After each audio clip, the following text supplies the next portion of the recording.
안디옥교회 성도님들 많이들 고생들 하셨지요. 며칠은 또 열대야로 밤에도 더워서 잠을 잘 이루지 못하고 이렇게 뒤척이던 날들이 있으셨을 줄로 압니다.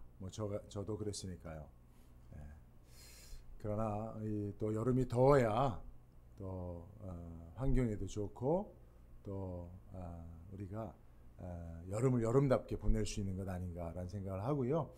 여러분, 특별히 믿는 사람들은 날씨, 기후 가지고는 불평하는 게 아니죠. 왜냐하면 이 모든 것들은 다 하나님께서 주관하시고 있기 때문에 그렇습니다. 우리는 더우면 더운 대로 감사하고 또 추우면 추운 대로 찬양하는 그런 하나님의 주권적 역사를 인정하고 믿는 저와 여러분들이 다 될 수 있으면 좋겠고요. 자, 오늘 하나님 앞에 우리 예배하며 나아갈 때에 찬양하기를 원합니다. 저희가 주보와 함께 보내드린 아마 악보가 하나 있으실 겁니다. 오 예수님이란 찬양이죠. 이 고영원 씨가 만든 찬양인데, 사실 고영원 이분은 한국교회에 찬양의 놀라운 그런 족적을 남기신 분입니다.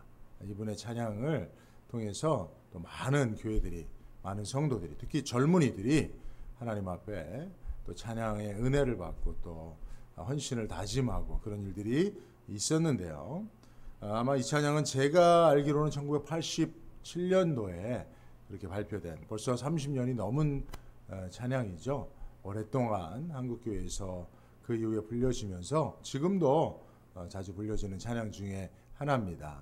혹 여러분들 모르시는 분들이 있더라도 함께 오늘 배워가시면서 찬양의 가사를 깊이 생각하며 하나님 앞에 찬양하도록 하겠습니다.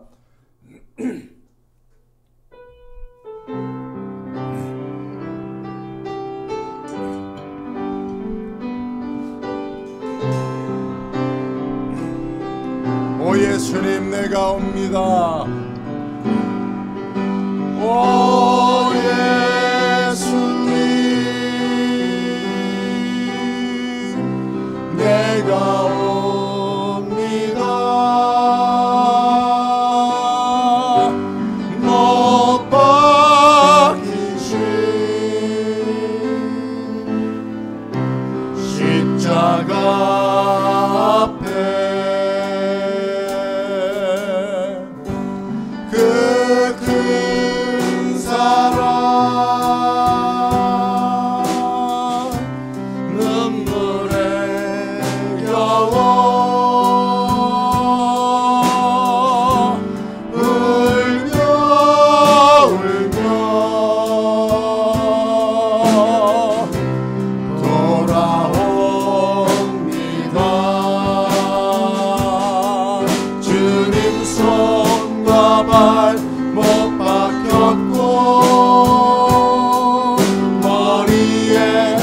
시간 맡기셨네. 내 모든 죄와 허물 위에 말없이 피 흘려주셨네. 오 예수님 나의 손 잡고 이제부터 영원까지 내 구주가 되옵소서. 손과 발 못 박혔고 주님 손과 발 못 박혔고 머리에 가시관 박히셨네. 내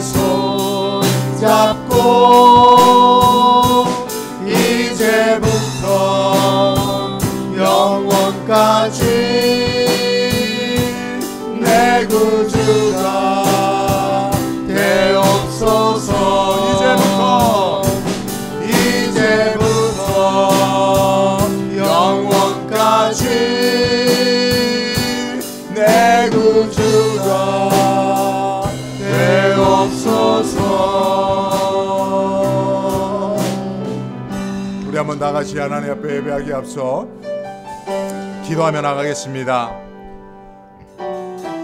하나님께서 우리 예배를 받으시기 위하여 우리 가운데 임재하실 것이지만 우리는 하나님 앞에 예수의 이름으로 더 가까이 나아가야 합니다. 우리가 하나님의 보좌를 바라봐야 합니다. 그분의 의로운 손을 붙잡기를 소원해야 합니다. 그분 앞에 더 가까이 나아가 그분의 속삭이는 음성을 듣기를 소원해야 합니다. 그분의 영광을 보기를 소원해야 합니다. 십자가를 통하여 하나님 앞에 더 가까이 나가기를 원하는 간절한 소원을 가지고 우리 한번 나같이 기도하며 나가도록 하겠습니다. 나같이 기도합니다. 거룩하신 하나님, 예수님 우리에게 보내주시고 십자가 지고 우리를 대신하여 죽게 하심으로 우리가 하나님의 백성 되게 하셨으니 감사합니다. 찬양합니다. 영광 돌립니다. 하나님 예수 이름으로 예배하는 자들마다 하나님 만나주시고 하나님 임재하여 역사하시는 줄 감사합니다. 오늘도 예수 이름으로 하나님 앞에 나아가는 우리 한 가지 안디옥 교회 성도님들을 하나님 다 붙잡아 주옵소서.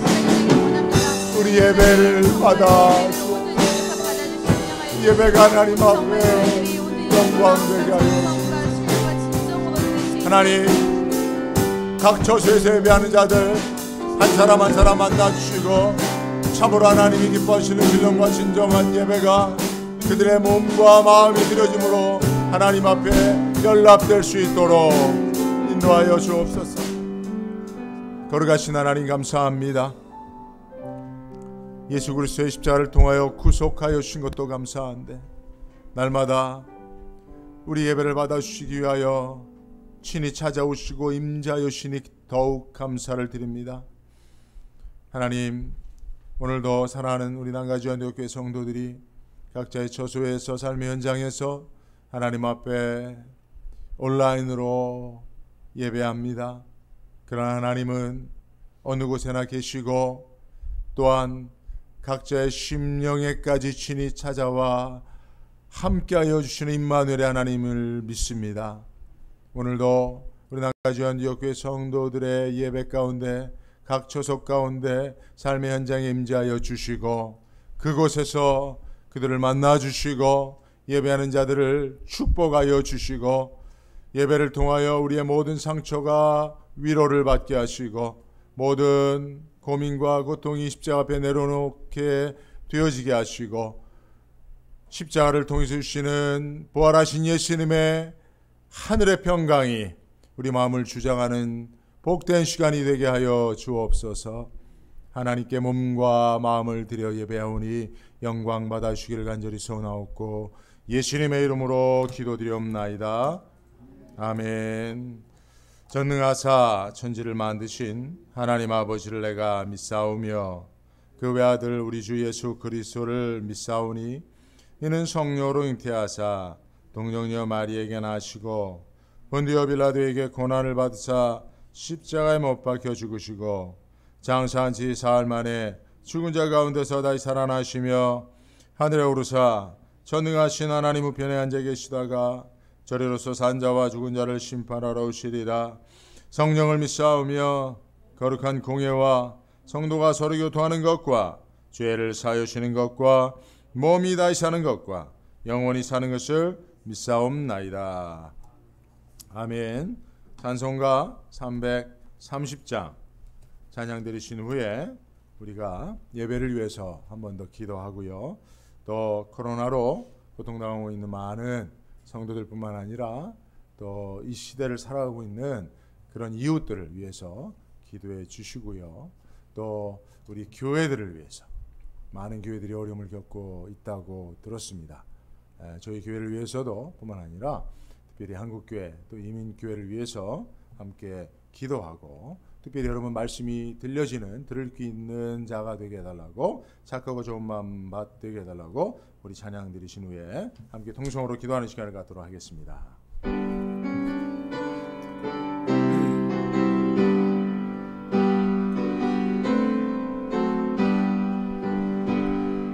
고통의 멍에 벗으려고 예수께로 나옵니다. 자유와 기쁨 베푸시는 주께로 옵니다. 병든 내 몸이 튼튼하고 빈궁한 삶이 부해지며 죄악을 벗어버리려고 주께로 옵니다. 낭패와 실망 당한 뒤에 예수께로 나옵니다. 십자가 은혜 받으려고 주께로 옵니다. 슬프던 마음 위로받고 인생의 풍파 잔잔하며 영광의 찬송 부르려고 주께로 옵니다. 교만한 마음을 내버리고 예수께로 나옵니다. 복 되신 말씀 따르려고 주께로 옵니다. 실망한 이 몸이 물었고 예수의 크신 사랑받아 하늘의 기쁨 맛보려고 주께로 옵니다. 지금의 길 벗어나서 예수께로 나옵니다. 영원한 집을 바라보고 주께로 옵니다. 멸망의 보루에 나와 평화의 나라 다다라서 영광의 주를 배우려고 주께로 옵니다. 우리 한번 다같이 몇 가지의 기도 제목 함께 통성으로 부르시며 기도하도록 하겠습니다. 기도합니다. 아버지 감사합니다. 오늘 예배할 때에 하나님 앞에 기도할 수 있는 복된 시간을 주셨으니 감사합니다. 하나님, 코로나가 계속되고 있습니다. 지금까지 우리가 한 번도 경험해보지 못한 새로운 시대 가운데 많은 영혼들이 고통하고 있습니다. 그러나 하나님, 역사의 주관자 되심을 믿습니다. 하나님께서 이 역사의 배후에 함께하여 주셔서 하나님의 대강 백성들을 붙잡아주시고 반드시 하나님 이 모든 환난이 끝난 후에 하나님의 축복과 예비하신 소망 가운데로 인도하여 주실 줄로 믿습니다.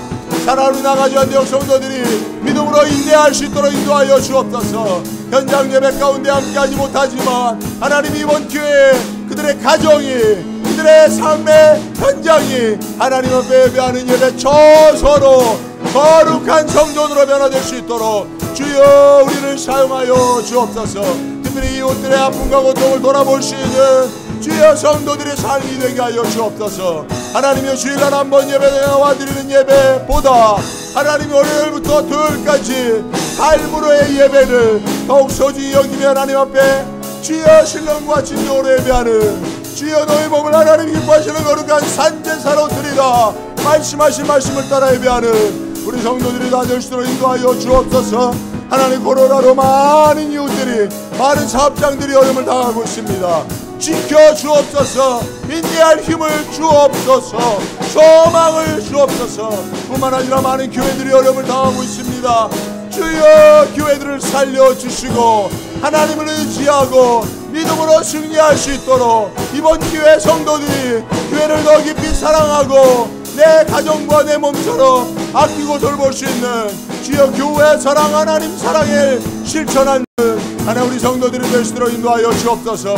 특별히 오늘도 하나님의 말씀, 그 말씀 앞에 섭니다. 마음의 모든 가시덤불, 걸작발들을 다 제하여시고 오직 아무것도 염려하지 아니하고 오직 기도와 간구로 앞에 나아가며 특별히 하나님의 착하고 좋은 마음밭이 되어서 하나님 앞에 온전히 말씀에만 집중할 수 있는 우리 성도들이 될 수 있도록 인도하여 주옵소서.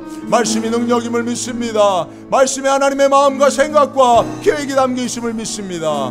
말씀을 들음으로 하나님을 더 알게 하시고 하나님을 더 깨닫게 하시고 하나님의 마음을 가슴에 품고 하나님 이 세상을 향하여 하나님의 말씀을 증거할 수 있는 선지자적 삶을 살 수 있는 우리 남가지원대학교의 성도들이 다 되게 하여 주옵소서. 주여 남은 여생 하나님 앞에 쓰임받는 것이 우리의 평생에 유일한 남겨진 소망입니다. 하나님 남가지원대학교의 성도들을 사용하여 주옵소서. 오늘도 말씀에 하나님의 능력 가운데 사로잡힌 바 된 복된 시간 되게 하여 주시기를 간절히 소나옵고 예수님의 이름으로 기도드리옵나이다. 아멘. 감사합니다. 광고 말씀 잠시 드릴게요.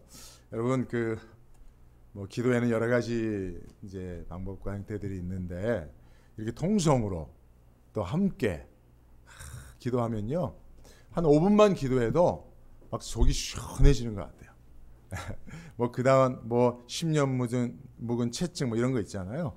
그런 것들도 다 풀리는 것 같고 또 마음속에 근심 염려도 다 기도 앞에 다 사라지는 것 같은 그런 마음들을 갖게 됩니다. 여러분 짜증날 때 짜장면, 우울할 때 울면 드시지 마시고 짜증나고 우울할 때 기도에 어떤 그 능력을 덧입는 우리 모두가 되시면 좋겠습니다. 광고 말씀 잠깐 드리면요, 우리 교회와 특별히 이제 운영위원들이 도네이션을 좀 하셔서 행복 꾸러미를 하나씩 마련했습니다. 제가 단톡에도 알려드렸고 했는데요. 교회에 준비되어 있습니다. 여러분들 다 있으시겠지만 그래도 꼭 여러분들의 삶에 필요한 생필품들, 특별히 이제 코로나 시대에 꼭 필요한 마스크도 50개들이 한 박스 담았고요. 또 여러분들 꼭 필요한 것들 가정에서 또 이렇게 정성스럽게 담은 또 김치도 이렇게 있습니다. 여러분들 교회에 지금 준비되어 있습니다. 저희가 광고 말씀드리면요, 오늘 저희가 2시까지 또 3시까지 교회에 있어서 혹시 오시는 분들에게 나눠 드릴 계획을 가지고 있고요. 또 이제 월요일 화요일 날 오실 수 없는 분들은 직접 저희가 이렇게 가져다 드리려고 또 계획하고 있습니다. 교회 오시기 어려우신 분들 걱정하지 마십시오. 저희가 또 가져다 드릴 거니까 여러분들 또 기대하시면 좋을 것 같고요. 또 수요일 날도 혹시 교회 한번 이번 기회에 여러분 예배당 그동안 오랫동안 못 오셨잖아요. 함께 예배하지 못하더라도 또 교회 한번 이렇게 발걸음할 수 있는 그런 기회라 싶어서 또 수요일 날도 저희가 2시부터 이렇게 이제 저녁 예배 끝나고 한 9시까지 이렇게 쭉 하루 종일 교회에 있을 겁니다. 그러면 여러분들 오시면 함께 예배는 못 드려도 또 교회에서 함께 기도하고 또 선물도 받아가실 수 있으실 줄로 압니다. 그래서 여러분 큰 건 아닙니다만은 사랑 나눔입니다. 행복 나눔입니다.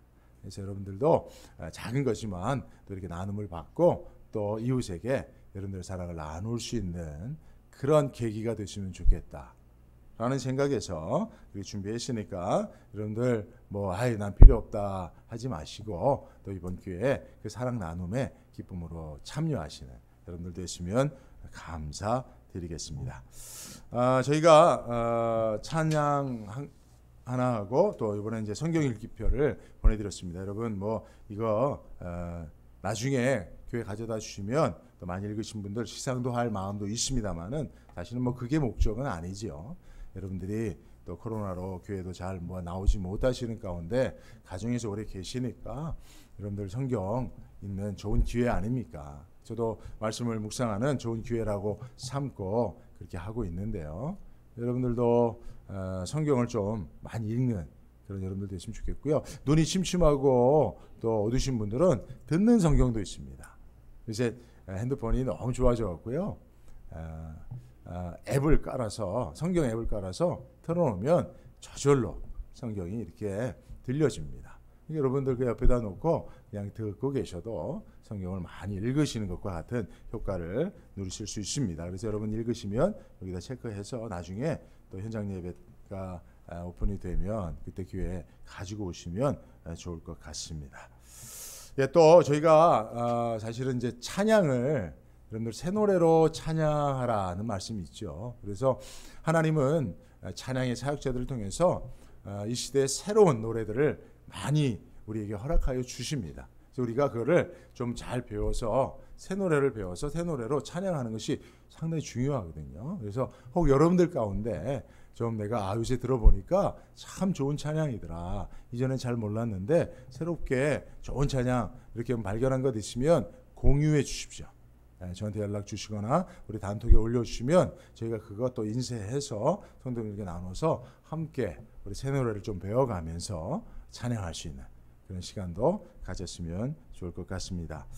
예, 여러분 매일 성경 9월달, 10월달 창세기 나머지 부분과 고린도후서 시편 이렇게 정말 뭐 다 좋은 말씀입니다만 또 좋아하는 말씀으로 구성되어 있습니다. 필요하신 분들은 연락 주시면 또 그것도 여러분들에게 이렇게 배송해 드리는 그런 일들을 좀 감당하려고 합니다. 그럼 매일 성경 필요하신 분들 말씀해 주시고요. 8월 달까지는 우리 이제 이사야서 한 주간 남아 있는데요. 나머지 부분들 이렇게 함께 묵상하도록 하겠습니다. 예, 광고 말씀 마치겠고요. 여러분들 가운데 혹 아프시거나 또 이렇게 삶의 변화가 있으신 분들 있으시면 연락 주시고요. 이런 광고 해야 되는지 잘 모르겠습니다만 우리 박수정 권사님이 이렇게 이제 실버 아파트에 계시다가 몸이 조금 이렇게 좀 케어가 필요하셔서 또 이렇게 24시간 케어하시는 곳으로 지금 잠시 이동해 계십니다. 속히 회복돼서 또 이렇게 아파트로 오시면 좋겠다라는 기대를 저는 가지고 있습니다. 모르겠습니다. 어떤 것이 또 권사님에게 더 유익한 일인지는 저는 잘 모르지만 왜냐하면 이제 그런데 들어가면 저희가 잘 찾아뵙기 어려워서 사실은 이제 아파트에 계시면 서로 교제도 하실 수 있고 찾아뵐 수도 있고 해서 그런 마음인데요. 여러분들도 기도해 주시면 감사하겠습니다. 자, 오늘 함께 살펴볼 말씀은 이사야서 29장 1절에서 8절 말씀인데요.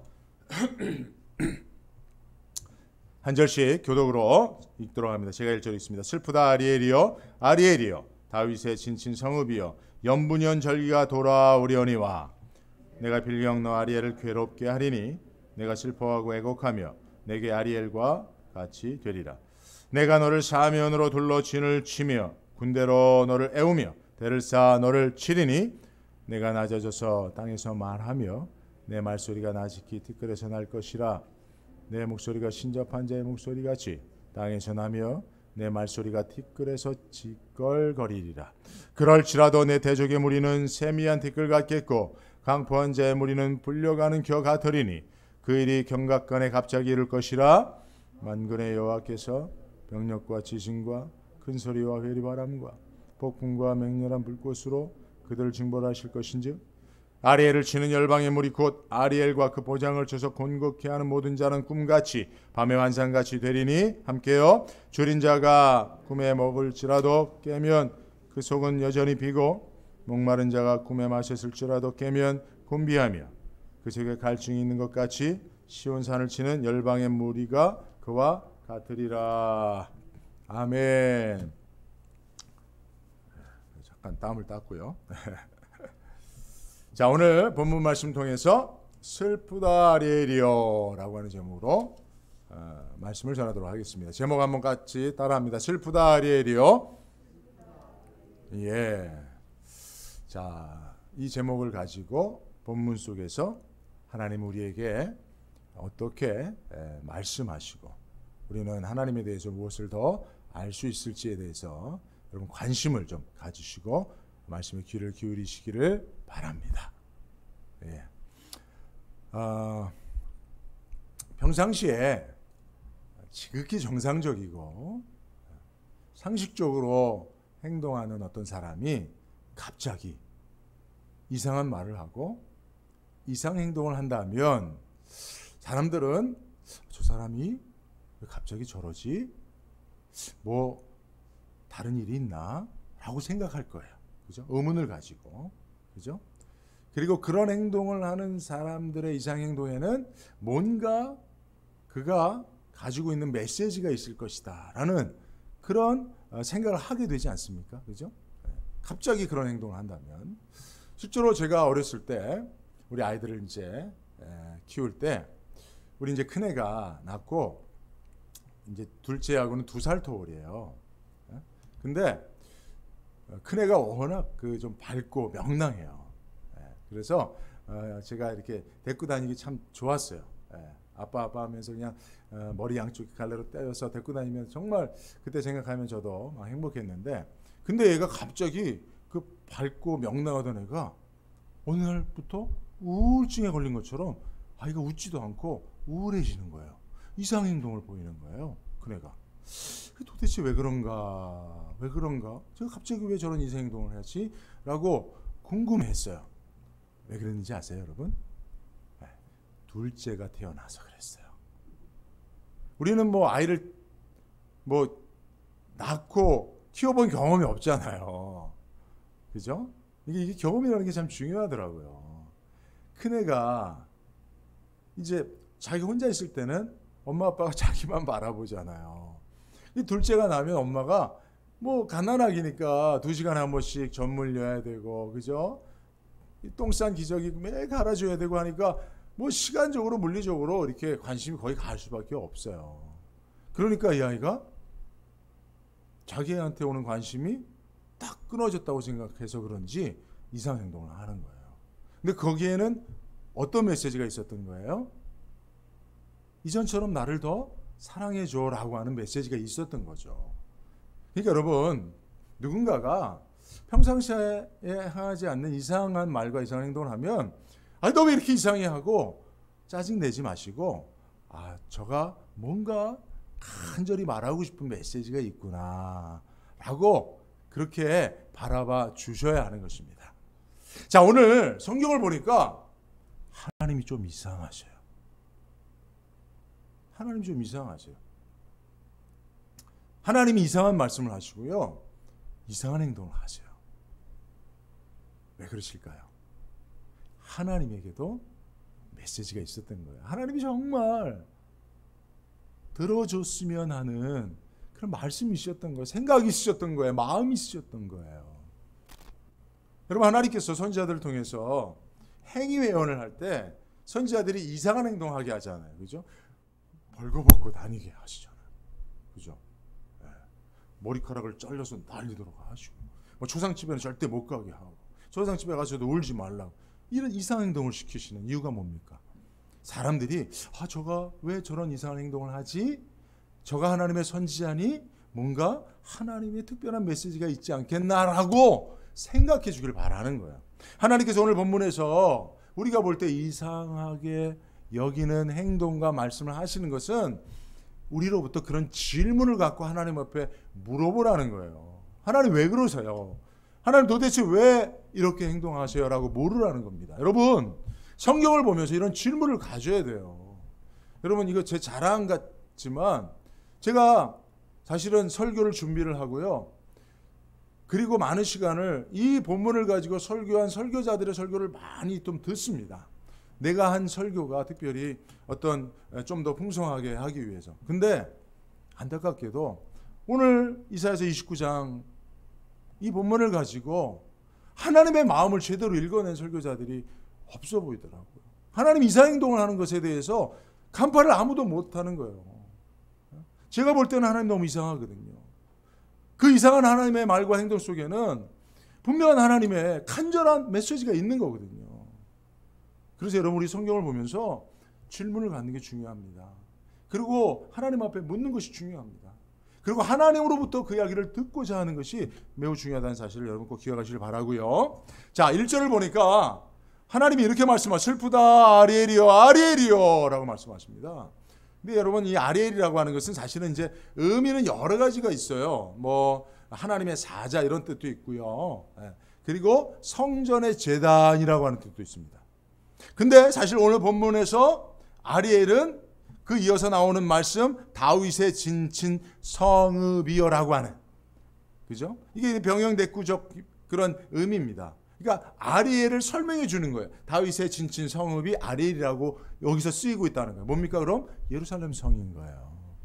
오늘 본문의 말씀은 예루살렘 성이고, 예루살렘 성읍을 슬프다라고 말씀하시는 것은 예루살렘 성이 당하는 고난, 이것은 외세의 침략을 얘기하는 거겠죠. 그래서 이것은 역사적 배경을 갖고 있어요. 어떤 배경이냐면, 이때가 이제 주전 한 701년경에 아수르 사네립이, 이전에는 누가 침략했습니까? 713년에 711년경에 아수르의 사르곤 2세가, 그럼 이 사네립은 누구예요? 사르곤 2세의 아들이에요.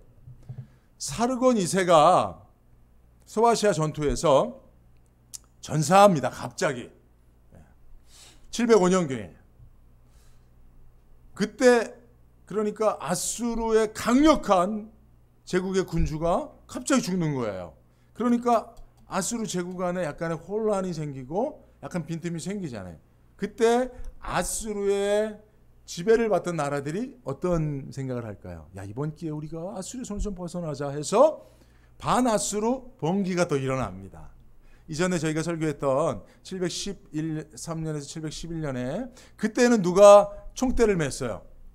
애굽을 배경으로 해서 누가 총대를 맸어요? 블레셋이, 아스돗이라고 하는 도시를 중심으로 블레셋이 총대를 맸잖아요. 그죠? 근데 지금은 누가 총대를 매냐면 아람과 엘람이 총대를 매는 거예요.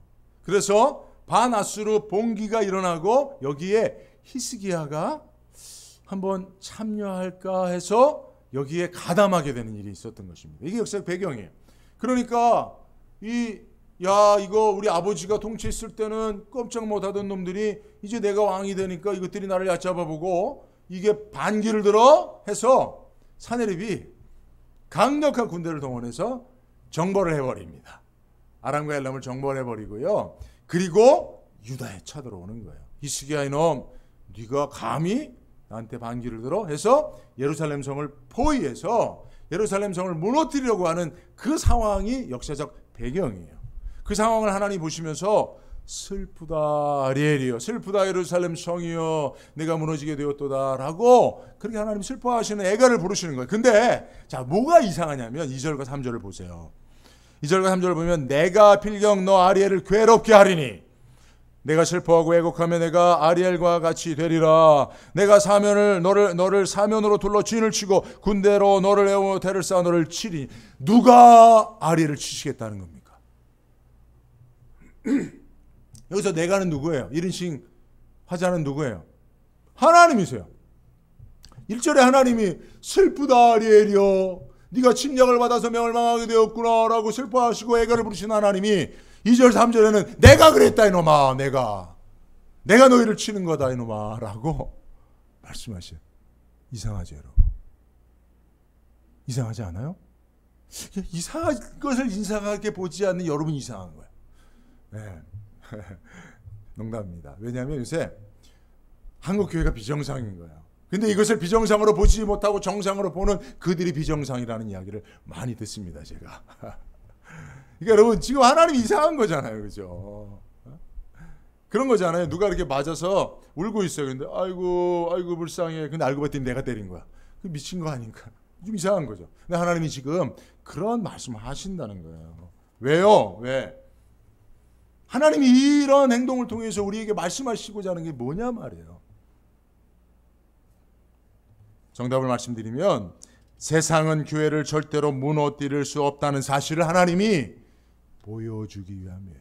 자, 한번 따라합니다. 세상은 교회를 절대로 무너뜨리지 못한다. 세상은 교회를 절대로 무너뜨리지 못한다.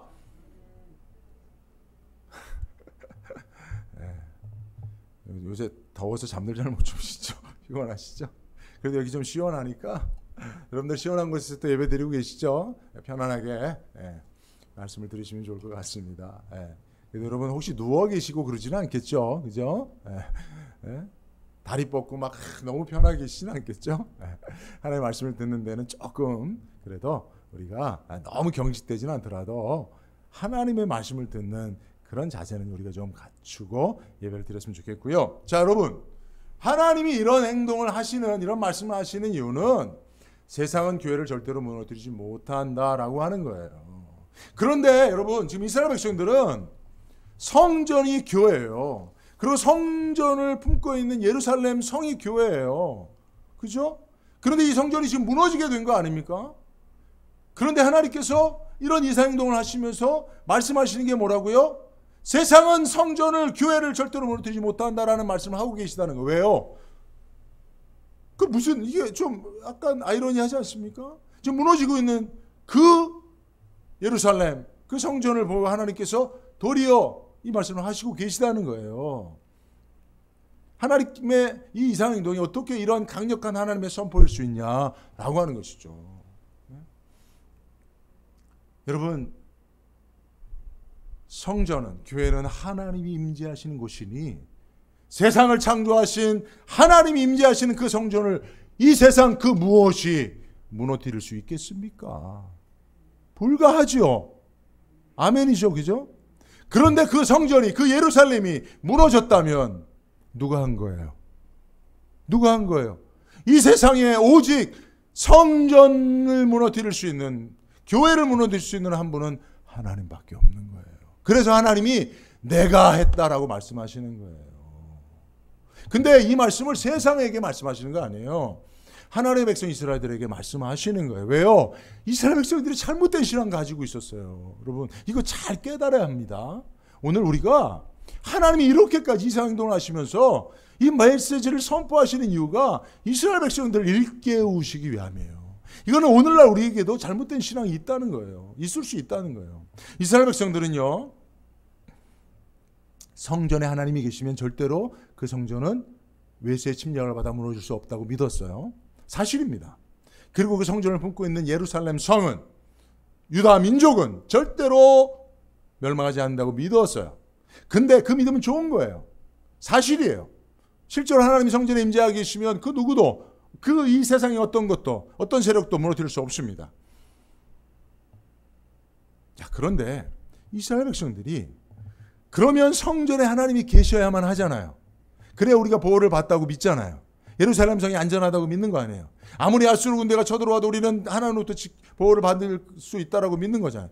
그렇게 해서 하나님이 성전에 계시게 하기 위하여 그들이 선택한 것이 뭡니까? 제사예요. 그래서 이런 믿음들이 좀 변질돼서 우리가 제사를 드리는 하나님은 성전에 반드시 계신다라고 생각했어요. 그리고 심지어는 하나님, 우리가 하나님 앞에 제사하니 하나님은 성전에 오셔야만 한다라고 하나님을 강제하는 데까지 나갔습니다. 그래서 하나님 보실 때에는, 얘들아, 너희가 제사해도 그 제사가 나에게 연락되지 않을 수 있다는 사실을 이스라엘 백성들이 인정하지 않은 거예요. 하나님이 계셔야만 하는 성전, 하나님이 계시는 그 성전 때문에 우리가 보호를 받다고 하는 그 믿음이, 그러면 하나님을 성전에 계시게 하기 위해 우리는 제사를 드리면 된다. 제의적 경건만으로 하나님은 성전에 계실 수 있다라고 그렇게 잘못된 확신을 가지고 제사를 열심히 드렸어요. 근데 여러분, 이사야서 1장 10절에서, 이게 이사야의 첫 번째 말씀 아닙니까? 이사야, 어떻게 보면 이사야 선지자를 통해서 하나님께서 이사야서를 통해서 하시는 말씀에 가장 중요한 핵심이 1절에 담겨 있어요. 1장 10절부터 20절을 제가 한번 읽어볼게요. 여러분 잘 들어보세요. 좀 길지만. 너희 소돔의 간원들아 여호와의 말씀을 들을지어다. 너희 고모라의 백성들, 이스라엘 백성들을 향하여 하나님께서 소돔, 고모라라고 말씀하세요. 여호와께서 말씀하시되 너희 무수한 재물이 내게 무엇이 유익하뇨? 나는 수양의 번제와 살찐 짐승의 기름에 배분을 넣고 나는 숫송아지나 어린 양이나 수염새의 피를 기뻐하지 아니하도다. 너희가 내 앞에 보이러 오니 그것을 누가 너희에게 요구하였느뇨? 나는 그런 적이 없다는 거예요. 내 마당만 밟을 뿐이니라. 헛된 재물을 다시 가져오지 말라. 분향은 나의 가증이 여기는 것이다. 월삭과 안식일과 대회로 모이는 것도 그러하니 성의와 아울러 악을 행하는 것을 내가 견디지 못하겠노라. 내 마음이 너희의 월삭과 정한 절기를 싫어한다. 그것이 내게 무거운 짐이다. 왜 무거운 짐이라고 하십니까? 이스라엘 백성들이 이런 제사를 드리고 하나님은 성전에 계셔야만 한다라고 하나님을 강요했기 때문에 그래요. 근데 하나님이 싫다는 거예요. 나 그런 제사 원치 않는다는 거예요. 그런 제사를 드림으로 나를 임재케 하는 너희들의 그 요구에 나는 거절한다는 얘기예요. 그게 이사야서의 가장 중요한 말씀입니다. 너희가 손을 펼 때 내가 눈을 가리우고 너희가 많이 기도할지라도 내가 듣지 이스라엘 백성들이 성전에서 기도해도 내가 너희들 듣지 않겠다는 거예요. 이는 너희의 손에 피가 가득하기 때문인 거예요. 피 묻은 손으로 기도하고 있는데 너희가 기도만 하면 그 손으로 제사만 하면 내가 성전에 임재할 줄로 너희는 믿고 그래서 제사에 힘쓰고 있는데 아니다 이거 아니다 하는 거예요. 그런 제사 나 이제 신물난다는 거예요. 내 마당만 밟고 가는 거라는 거예요. 내가 원하는 게 아니라는 거예요. 너희는 스스로 씻으며 스스로 깨끗게 하며 내 목전에서 너희 악업을 버리며 악행을 그치고 선행을 배우며 공의를 구하며 학대받는 자를 도와주며 고아를 위하여 신원하며 과부를 위하여 변호하라. 일주일에 한 번 성전에 나와서 제사하는 것으로 내가 너희의 제사를 받는다고 생각하지 마라. 월요일부터 토요일까지 너희들의 삶의 예배가 엉망인데 너희들의 삶이 내 앞에 드려지는 예배가 되지 못하고 있는데 너희들의 삶이나 인격이 내가 받을 만하지 못하고 있는데 너희가 제사를 드리고 제의적 경건만 유지하면 내가 성전에 임재한다고 믿는 그 믿음. 그래서 그 믿음 때문에 성전은 보호를 받고 예루살렘 성은 보호를 받고 아수르가 침략해도 멸망하지 않을 거라고 믿는 그 믿음 잘못이라는 거예요. 물론 내가 성전에 임재하면 그 누구도 성전을 무너뜨릴 수 없다. 그것은 사실이다. 그러나 내가 성전에 있지 못하게 하는 원인이 바로 너희인 것을 너희는 알지 못하느냐 라고 하나님 말씀하시는 거예요. 이스라엘 백성들이 성전 만능주의, 제사 만능주의에 빠졌어요. 하나님과 무관한 성전, 하나님과 무관한 제사를 드리기 시작했습니다. 어느 순간부터. 그리고 그들은 믿었어요. 제사만 드리면 성전은 하나님이 임재하신다. 그러니 성전이 있는 예루살렘 성은 보호를 받는다 라고 믿었어요. 하나님이 이 믿음을 깨뜨리시기 위해서 내가 너희를 무너뜨린 것이다 라고 말씀하시며 내가 아니면 성전은 절대로 무너뜨릴 수 없다는 사실을 이스라엘 백성들에게 말씀하시는 거예요.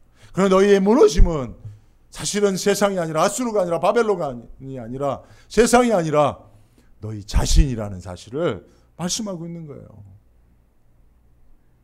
여러분 오늘날도 우리가 이런 믿음을 가지고 있죠. 한국교회 어떤 분들은 뭐 다수는 아니겠습니다. 어떤 분은 이런 얘기하는 거 여러분 들었죠. 여러분 우리 교회 나오면 코로나 안 걸려요. 예배드리면 코로나 걸렸어도 다 치유됩니다 하는 그 교회가 800명이 넘게 코로나에 걸렸잖아요. 어디서부터 이런 것이 나온 겁니까? 성전 만능주의, 교회 만능주의, 제사 만능주의, 예배 만능주의예요. 어느 순간부터 한국교회는 예배에 목숨 걸라고 얘기하고 있어요. 근데 그들이 말하는 그 예배, 그 목사님들이 주창하는 그 예배는 무슨 예배입니까? 교회에 모여서 드리는 현장 예배, 성전 예배만, 예배당 예배만 얘기하는 거예요. 월요일부터 토요일 날에 드려지는 삶의 예배에 목숨 걸라는 얘기를 하는 게 아니에요. 그러니까 한국교회 성도들이 어떻게 하든지 월요일부터 토요일까지는 자기 위해 살다가 주일날 한 번은 1시간 딱 교회에서 예배에 목숨 걸고 막 예배 드리고 그러면 하나님이 자기 삶에 임재해서 나를 지키시고 우리 교회를 지키시고 내 삶은 보호받을 거라고 그런 예배 만능주의의 잘못된 신앙을 가지게 되는 거예요. 지금도 여러분 한국교회가 지금 한국 사회가 이제 2주간 대면 예배, 온라인 예배 드리도록 했잖아요. 여러분 지금 우리는 수개월째 그런 상태를 가지고 있잖아요. 그런데 우리가 그 가운데서도 어떻게 하든지 삶의 현장에서 또 온라인을 통해서 그리고 우리가 어떻게든지 이 방역수칙을 잘 지키고 정부의 시정명령을 잘 지키면서 하나님 앞에 예배하려고 힘쓰고 있잖아요. 우리가. 그죠? 제가 참 너무 감사해요. 제가 지금 미국에 와 있는다는 사실이. 한국교회 제가 그 교제하는 그 목사님들 노예 단톡에 난리가 났습니다. 교회를 세상이 죽이려고 한다는 거예요. 예배를 못 드리게 하다니 목숨 걸고 사수하자는 거예요. 세상이 교회를 무너뜨리고 하니 생명 걸자고 하는 거예요. 와, 오늘 이사야서에서 보는 이스라엘 백성들과 똑같습니다. 다를 바가 없습니다. 여러분, 이 정부가 문재인 정부가 여러분 좌파 정부고 공산당 정부로 해서 교회를 무너뜨린다고, 그렇다고 인정한다고 합시다. 여러분, 그래서 교회가 무너질 수 있습니까? 주님의 몸 된 교회가 좌파 정부에 의해서 무너질 수 있습니까? 여러분, 그런 믿음을 가지고 있어요? 그래서 세상과 싸워야 된다라고 여러분 생각하고 있습니까? 아니요. 교회는 주님의 몸 된 교회입니다. 이 세상 그 누구도, 어떤 제국도, 어떤 강력한 무엇도 교회를 무너뜨릴 수 없어요. 예배를 파괴할 수 없습니다. 성도가 하나님 앞에 드리는 예배를 파괴할 수 없습니다. 여러분, 세상이 교회가 예배를 못 드리게 해서 교회가 망한 적이 있습니까? 한 번도 그런 적이 없어요. 로마의 10대 박해를 통해서 수많은 순교자들이 양산되며 예배가 금지된 가운데서도 교회는 카타콤에서 내려가서라도 하나님 앞에 예배했어요. 홀로 하나님 앞에 예배했어요. 감옥에서 홀로 예배했습니다. 중세시대의 타락은 예배를 못 드리게 해서 타락했습니까? 세상이 교회를 무너뜨리게 해서 중세교회가 무너졌습니까? 아니잖아요. 유럽교회가 왜 무너졌습니까? 유럽 사회가 교회를 향하여 교회를 무너뜨리려고 싸워서 교회가 져서 무너졌습니까? 아니잖아요. 기독교 역사상 교회가 무너진 것은 다 하나님이 하신 거예요. 누구 때문에? 그 안에 있는, 교회 안에 있는, 교회 밖이 아니라 교회 안에 있는 자들이 예배 만능주의에 빠지고 제사 만능주의에 빠지고 내가 드리는 예배 하나님이 오셔야 된다라고 하나님 중심적인 예배가 아니라 자기 중심적인 예배에 빠져서 하나님을 도구화하는 그런 잘못된 신앙, 그것이 여러분 기독교 역사만 있는 게 아니라 성경에 있는 거예요. 하나님이 성경을 기록하신 이유가 기독교 역사 내에 이런 잘못된 신앙으로 교회를 무너뜨리는 세력들이 교회 안에 있을 것이다라고 하나님이 경고하시는 거예요. 그런데 지금도 이 말씀을 배우고 가르치는 많은 주의종들이 세상과 싸우려고 하고 있습니다. 여러분, 지금 한국의 2단계 조치 때문에 교회만 문 닫은 게 아니에요. 전국 노래방, PC방 다 문 닫았어요. 그러면 여러분 생각해 보세요. 전국 노래방 업주들이, PC방 업주들이 정부가 노래방을 핍박한다, PC방을 핍박한다, 우리는 저항하고 거부하자, 목숨 걸고 노래방 지키자 하면 일반 사람들이 어떻게 보겠어요? 잘한다. 저들이 목숨 걸고 지키는데 우리가 박수 쳐주자 하겠습니까? 아니잖아요. 믿지 않는 사람들, 믿지 않는 세상은 똑같이 보는 거예요. 노래방 업주들은 3만 5천 개가 넘는 노래방 업주들은, 그에 버금가는 PC방 업주들은 조용히 문을 닫잖아요. 왜요? 이웃을 위해, 사회를 위해서. 그게 보편 상식이고 타당한 믿음 아닙니까? 근데 왜 교회가 목숨 걸고 싸웁니까? 그거는 그 안에 잘못된 이런 사상이 있기 때문에 그래요. 그리고 이것이요, 여러분, 이게 사실은 참 안타까운 그런 특권의식이거든요. 오늘 우리가 이 말씀 속에 이스라엘 백성들이 왜 이런 특권의식을 가졌느냐 하면 성전을 하나님 주셨고요. 거기서 제사하는 특권을 주셨어요. 그런 제사하는 자들은, 성전을 가지고 제사하는 자들은 선민이라는 불러주셨어요. 그래서 선민 사상이 있었어요. 근데 이게 특권의식으로 흘러버린 거예요. 이스라엘 백성들은. 지금 우리도 똑같습니다, 여러분. 우리 안에 혹 그런 특권의식이 있습니까? 하나님이 교회를 주셨고 우리에게 예배할 수 있는 특권을 주셨고 우리를 성도라고 불러주셨으니 우리도 오늘날 이스라엘 백성들 같은 선민이야 라고 하는 그런 특권의식이 있다면, 그래서 감히 우리는 동일한 사회 속에 살면서도 우리 교회는 안 돼, 세상과 우리는 달라, 노래방은 문 닫고 PC방은 문 닫아도 교회는 문 못 닫아 라고 말할 수 있는 그 특권의식이 이런 데서 나온 것 아닙니까? 여러분, 이게 무너지지 않으면요, 절대로 우리는 세상을 향하여 사랑을 가지고 복음을 전할 수 없습니다. 여러분, 왜 기독교인들이 오히려 신앙 인격이나 삶이 훨씬 더 상식적으로 이지 못하고 세상 사람들보다 더 손가락질 받는지 아세요, 여러분? 실제로 여러분, 예수 믿는 사람들이, 여러분들 아시는 예수 믿는 사람들이 더 세상 사람들보다 더 인격적입니까? 더 도덕적이고 윤리적입니까? 평균적으로 기독교 믿는 사람들이 훨씬 더 그래 라고 자신 있게 말할 수 있습니까? 오히려 예수 믿는 것들이 더 그래 라는 이야기 많이 듣잖아요. 왜 그러지 아세요? 특권의식 때문에 그래요. 세상 사람들은 내가 그래도 도덕적으로, 윤리적으로, 인격적으로 그래도 성숙해야 내가 인정받을 수 있다고 생각해서 노력합니다. 근데 예수 믿는 사람들은 나는 예수 믿는 사람이야, 나는 예배하고 있어, 나는 제사장이야. 그러니까 인격적으로, 신앙적으로, 윤리적으로, 도덕적으로 좀 부족해도 나는 그런 특권층이야 라고 생각하는 거죠. 아닙니다, 여러분. 세상의 빛과 소금이 되지 않으면 우리는 절대로 복음을 전하는 자로 하나님 앞에 쓰임받을 수 없다는 사실을 우리는 알아야 됩니다. 이런 잘못된 사람 하나님께서 지금 이스라엘 백성들이 그런 마음 가지고 있었잖아요. 그래서 하나님 앞에 온갖 폐악질을 하면서도 여전히 우리는 선민이라고 생각하고 음란한 우상 숭배를 하면서도 하나님 우리가 드리는 제사에 반드시 임재하셔서 우리를 보호하셔야 된다라고 믿고 있었잖아요. 하나님이 아니라고 그렇게 얘기를 해도 하나님 말 귀 기울이지 않았다. 오늘날도 여러분 우리는 이 코로나 세상을 통해서 이 이사야 선지자가 외쳤던, 예레미야 선지자가 외쳤던, 에스겔 선지자가 외쳤던 그 외침에 귀를 기울여 볼 필요가 있다는 사실을 여러분 기억해야 합니다. 여러분 이게 우리가 그렇다는 거 꼭 그런 거 아니에요. 우리가 개인으로 들어야 되겠지만 저도 제 자신에게 하는 말씀이고요. 왜냐하면 제가 이 선지서 말씀을 쭉 이렇게 하다 보니까 너무 이렇게 책망만 하는 것 같아요. 그 죄송해서 드리는 말씀인데요. 여러분 우리가 함께 공감하고 개인적으로 받아들일 수 있으면 좋을 것 같아요. 자, 그리고 두 번째, 하나님이 이제 이상한 말씀을 하셨고 이상한 행동을 하셨어요. 이상한 행동은 뭐냐면 6절과 7절이에요.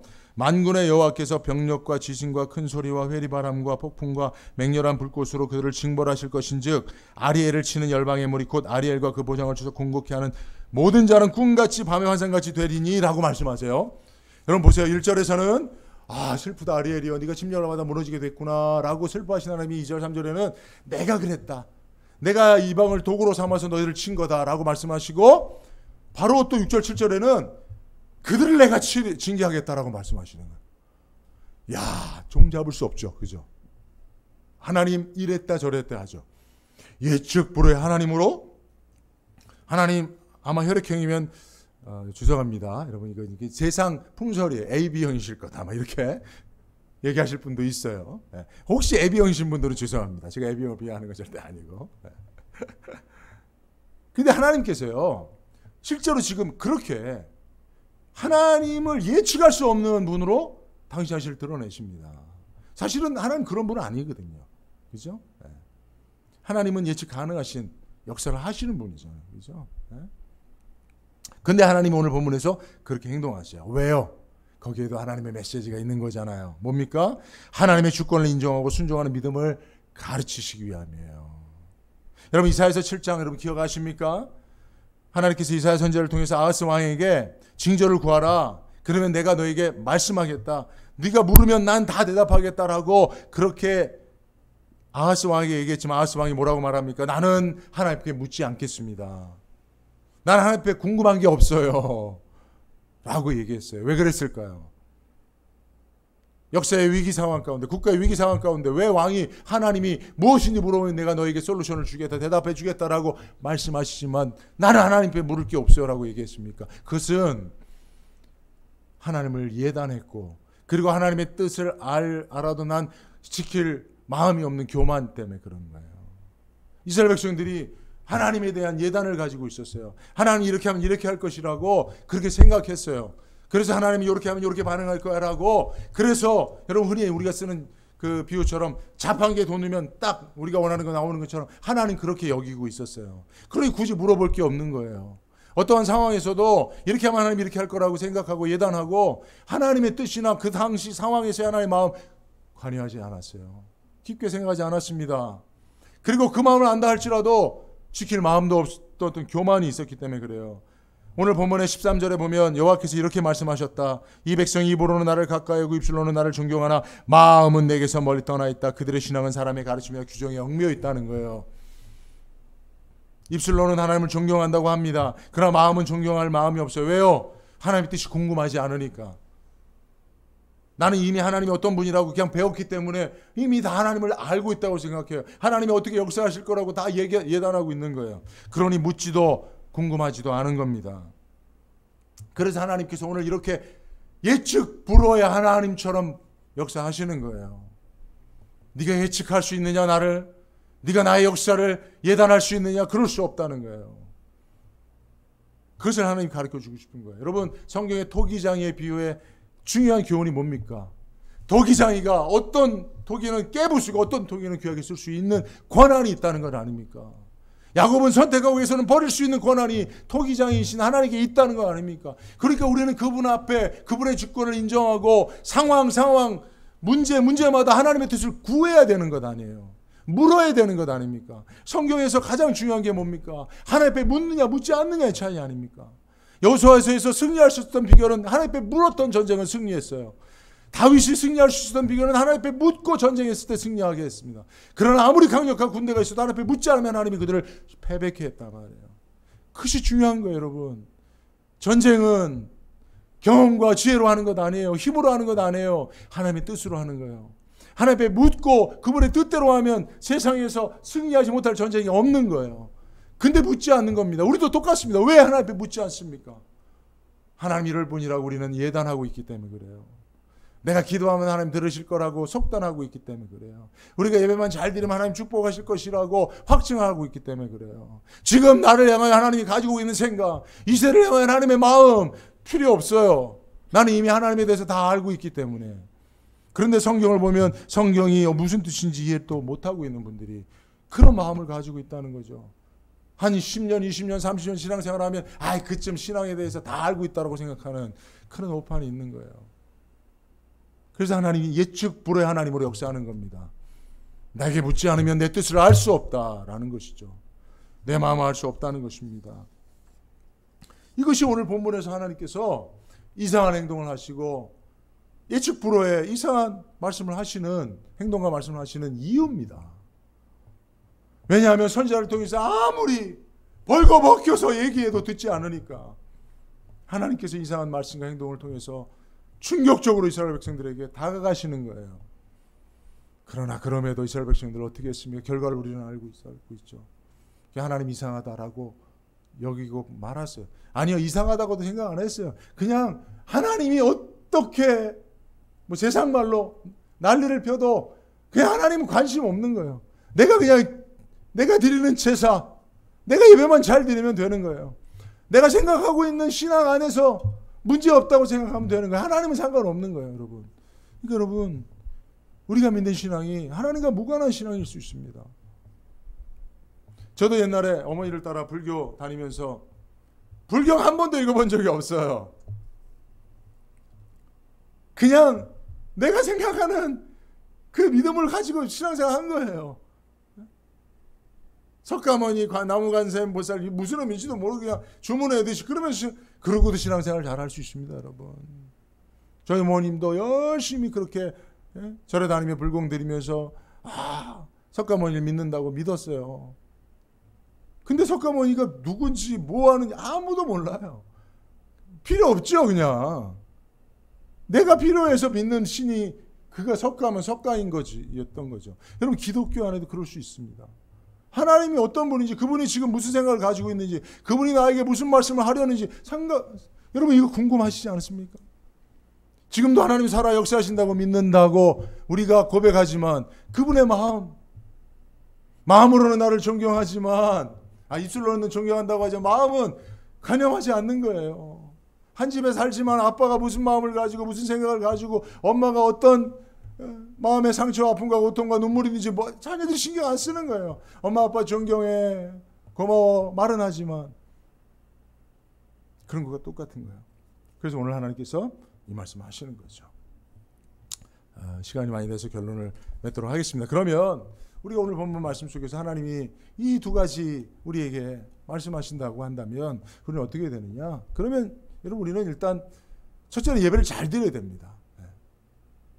오히려 하나님이 기뻐하시는 예배가 무엇인지를 찾아서 잘 드려요. 그게 뭐냐면 이제 너희 몸을 하나님이 기뻐하시는 거룩한 산제사로 드리라 라고 하는 말씀이에요. 여러분 여기서 하나님이 이스라엘 백성들을 예루살렘 성을 성전인 예루살렘 성을 아리엘이라고 부르신 거에 착안해야 됩니다. 22장에는 예루살렘을 이상골짜기, 환상의 골짜기라고 부르기도 합니다. 근데 지금 오늘 본문에서는 이 말씀을 하시는 하나님께서 예루살렘을 아리엘, 성전의 제단이라고. 근데 솔직히 구체적으로 하면 성전의 제단의 맨 위에 제물이 올려지는 그 부분이 아리엘이에요. 그래서 오늘 말씀 보면 아리엘 되게 하리라라고 하나님 말씀하세요. 그건 뭡니까? 그러니까 너희가 성전된 너희가, 주님의 몸된 너희가 내 앞에 나와 제사하고 예배한다면 내가 기뻐하는 제사는 어떤 제사라고요? 좋은 제물을 준비해서 드리는 제사 아니라는 거예요. 너희 몸이 제물 되는 제사예요. 제사 드리는 이가 제물 되는 제사, 예배 드리는 이가 예배의 제물 되는 예배. 그래서 우리의 삶의 예배가 중요한 거고 우리 몸과 마음이 드려지는 예배가 중요한 거예요, 여러분. 그게 하나님 기뻐하시는 예배예요. 그죠? 그리고 두 번째는 하나님께 묻는 삶이 습관화되어야 됩니다, 여러분. 절대적으로 여러분, 어떤 문제 앞에 하나님의 마음을 알기 위해서 우리가 함께, 여기에 기도에 가장 중요한 의미가 있습니다. 그죠? 하나님의 마음. 여러분, 왜냐하면 우리 마음이 있거든요. 경험과 지식을 통해서 갖고 있는 지혜가 있거든요. 그래서 어느 문제 앞에 그걸 대입해서 문제를 해결하려고 하는 의지가 강력합니다, 우리가. 그래서 사람들이, 예수 믿는 사람들이 모이면 그런 것들이 나옵니다. 근데 그럼 여러분 무시할 것이 아니죠. 그러나 더 중요한 건 뭐예요? 하나님의 마음인 거, 하나님의 생각인 거거든요. 이 문제에 대해 하나님이 가지고 있는 하나님의 마음과 생각, 이걸 알기 위해서, 그리고 그때서 순종하기 위해서 기도하는 것. 우리 삶의 모든 문제 속에 이런 하나님의 말씀을 통한 실천이 있어진다면, 하나님께서 이 말씀을 우리에게 하시고 또 이 말씀을 듣는 우리가 이 말씀을 실천하는 가운데 있다면 하나님께서 기뻐하실 줄로 믿습니다. 저와 여러분들 모두 하나님을 기쁘시게 하는 우리 모든 성도들 되시길 주의 이름으로 축복합니다. 기도합니다. 거룩하신 하나님, 감사합니다.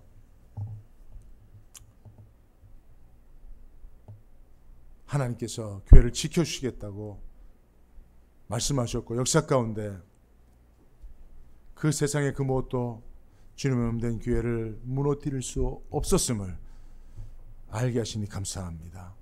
그러나 교회가 무너진다면, 교회가 약화된다면 그것은 교회 안에 있는 자들의 잘못된 신앙 때문인 줄로 오늘 말씀을 통해 다시 한번 깨닫게 하셨으니 하나님, 이 말씀으로 우리가 경각심을 삼아 다시금 교회를 세워가는 일에, 그래서 하나님이 교회에 임재하셔서 그 어떤 세상으로부터도 교회를 지키시고 든든히 세우시고 부흥과 성장으로 인도하여 주신다는 그런 확신을 다시 한번 가질 수 있도록 역사하여 주옵소서. 우리와 함께 동행하신 하나님의 음성을 듣고 그분의 뜻에 귀 기울이는 순종하는 우리의 삶이 이루어질 수 있도록 주여 인도하여 주시기를 간절히 소원하옵고 예수님의 이름으로 기도드리옵나이다. 아멘. 예, 오늘 준비하신 예물, 오 예수님 내가 옵니다. 여러분들이 친히 하나님이 받으시는 제물로 드려진다는 심정으로 우리 예물 구별하여 드리는 시간 갖도록 하겠습니다.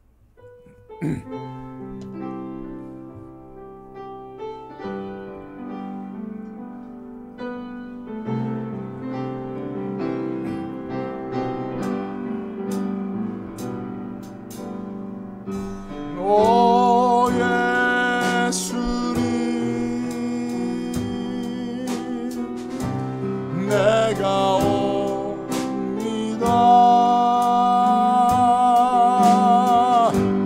못 박히신 십자가 앞에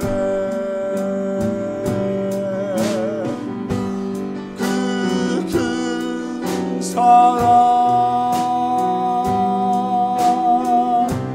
눈물에 겨워 울며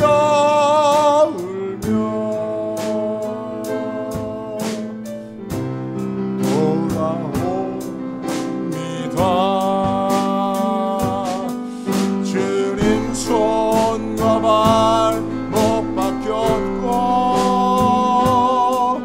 머리에 가시관 박히셨네.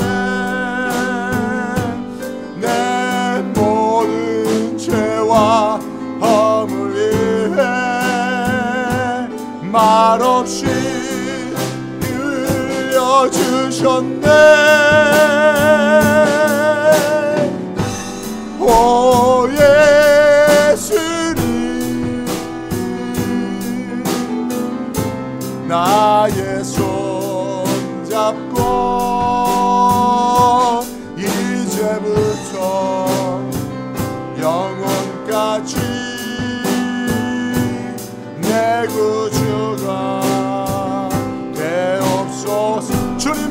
발 주님 손과 발 못 박혔고 머리에 가시관 박히셨네. 내 모든 죄와 허물 위에 말없이 피 흘려주셨네. 오 예수님 나의 손 잡고 이제부터 영원까지 내 구주가 되옵소서. 이제부터 영원까지 내 구주가 되옵소서. 하나님, 예수님 나를 위하여 십자가에 못 박혀 죽으신 이후에 이 세상의 유일하고 진정한 구주가 되신 줄로 믿습니다. 그러므로 이제는 내가 산 것이 아니요 오직 내 안에 그리스도께서 사신 것이라. 내 생각, 내 경험, 내 지혜 다 십자가에 못 박고 나를 위하여 십자가에 죽으신 예수님이 내 안에 사시도록 주님 말씀에 귀 기울이며 주님의 생각과 마음 가슴에 품고 겸손히 주님을 따르는 우리 난가지원대교회 모든 성도님들이 되게 하신 줄로 믿습니다. 오늘도 그 믿음을 가지고 구주 되신 하나님 앞에, 구주 되신 예수님 앞에 우리의 몸과 생명과 아울러 하나님 우리에게 주신 것들 중에 일부를 믿음으로 구별하여 하나님 앞에 올려드립니다. 10의 1을 구별하여 내 삶 전부가 하나님의 것을 고백합니다. 감사의 제목을 따라 고난 중에도 하나님이 함께 하심에 기꺼이 감사하며 찬양하며 예물을 드리는 손길들 기억하여 주옵소서. 우리가 힘들지만 그러나 복음을 전하라 하시는 주님의 사명을 따라 선교연금, 구제연금, 또 주님의 몸된 교회를 위한 건축의 연금을 올려드리는 그 손길들 기억하셔서 하나님이 임재하시고 하나님이 성전 삼으신 개인과 가정과 사업장은 절대로 무너지지 않음을 하나님의 보호 가운데 증거하여 주시고 코로나 가운데서 무엇보다 더 생명과 건강을 지켜주셔서 다시 현장 예배가 시작되어질 때 다 건강하고 기쁜 모습으로 하나님 앞에 나와 예배할 수 있도록 축복하여 주옵소서. 예물이 사용되지는 것곳마다 하나님 살아 역사하셔 영광 받아주시기를 간절히 소원하옵고 예수님의 이름으로 기도드리옵나이다. 아멘. 지금은 우리 주 예수 그리스도의 은혜와 하나님 아버지의 크신 사랑하심과 성령의 외로교통 충만케 하심이 오직 하나님 쉽게 신령과 진정한 예배를 드리며 그 말씀 앞에 귀 기울이기를 소원하는 난가지원대교회 모든 성도님들 머리 위에와 그들의 가정과 자녀와 생업 위에 이제로 영원토록 함께 있을지어다. 아멘.